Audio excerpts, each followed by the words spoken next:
South India shopping mall, the wedding మంత్ర, సరికొత్త wedding collection, south India shopping mall.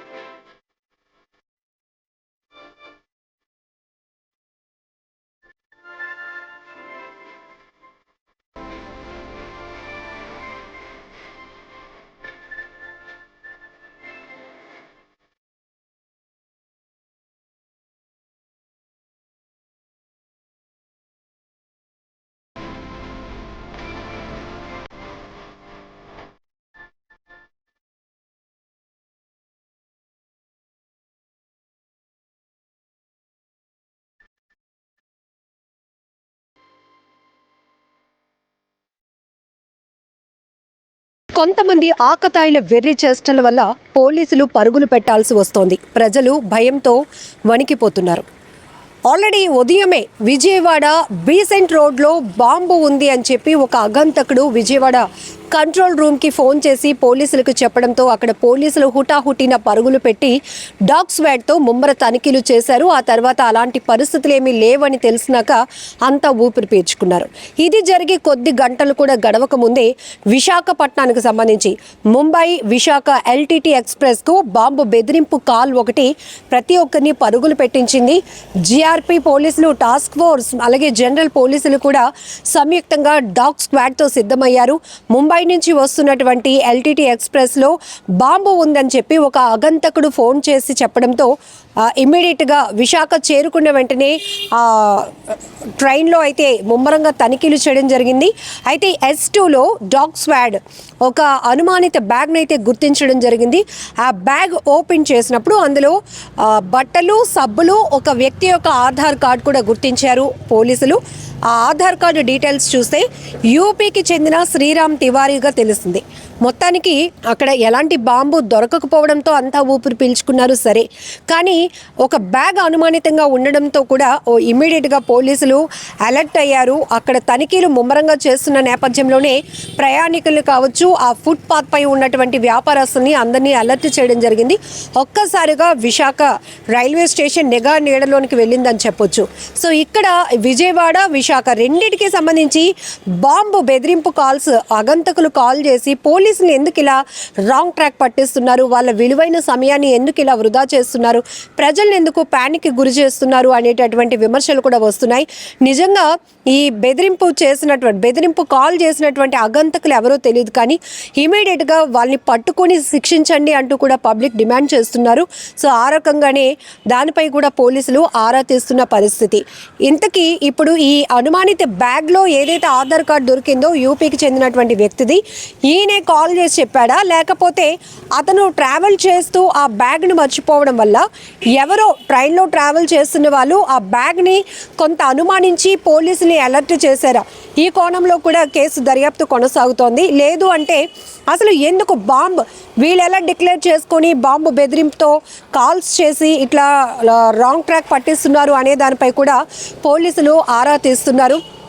ఇక్కడ చూడొచ్చు, ఒక్కసారిగా అటు విజయవాడ, విశాఖ రెండు అలర్ట్ అయిపోయాయని చెప్పొచ్చు.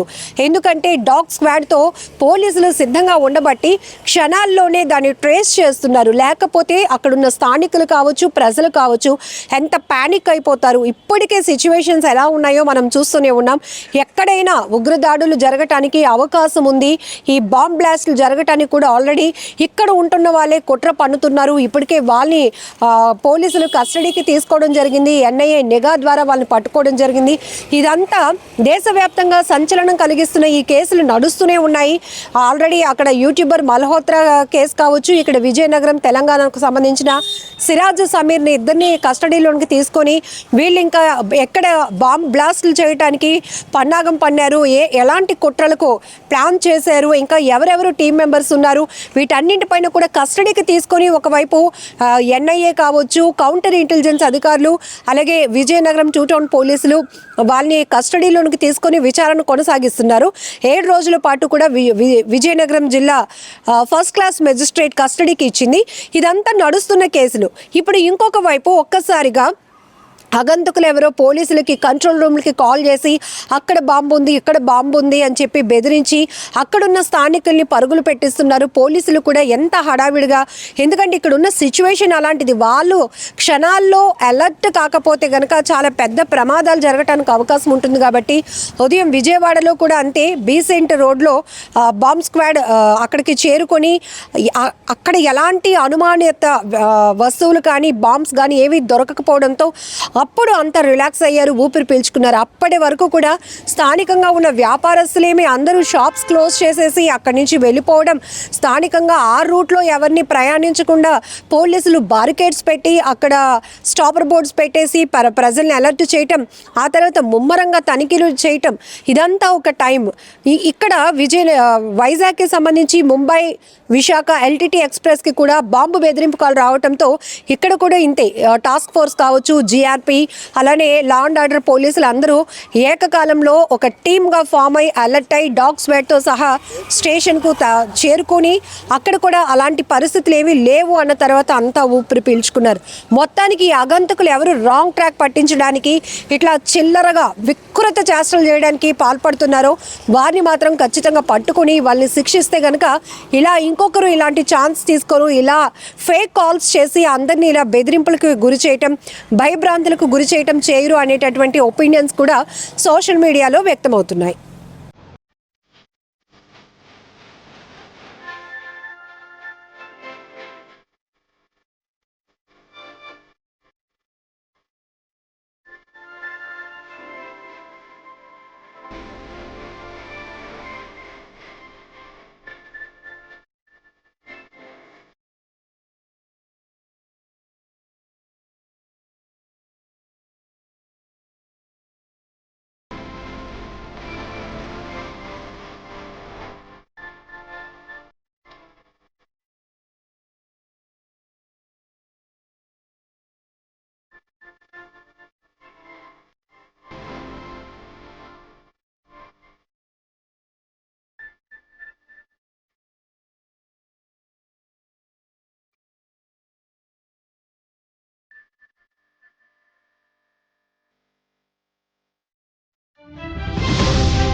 నిజంగా ప్రస్తుతం ఉన్నటువంటి సమాజం దేనికి ప్రయారిటీ ఇస్తుంది? ఆర్థిక సంబంధాల చుట్టూ మాత్రమే తిరుగుతోంది. మళ్ళీ ఎన్నికలంగానే చాలా విరక్తి కలుగుతున్నాం. మంచి అనిపిస్తుంది కదా, లేడీస్ కూడా ఛాలెంజింగ్ జాబ్స్ చేసినప్పుడు చాలా బాగుంటది. ట్రాఫిక్ అసిస్టెంట్స్ గా నియమించిన ట్రాన్స్జెండర్స్ అందరితో సాల్యూట్ చేయించుకుంటున్నారు. ఫుడ్ డెలివరీ ఇవ్వటానికి వెళ్ళినటువంటి డెలివరీ బాయ్ అనిల్ పై కళ్ళ ముందు పెళ్ళండి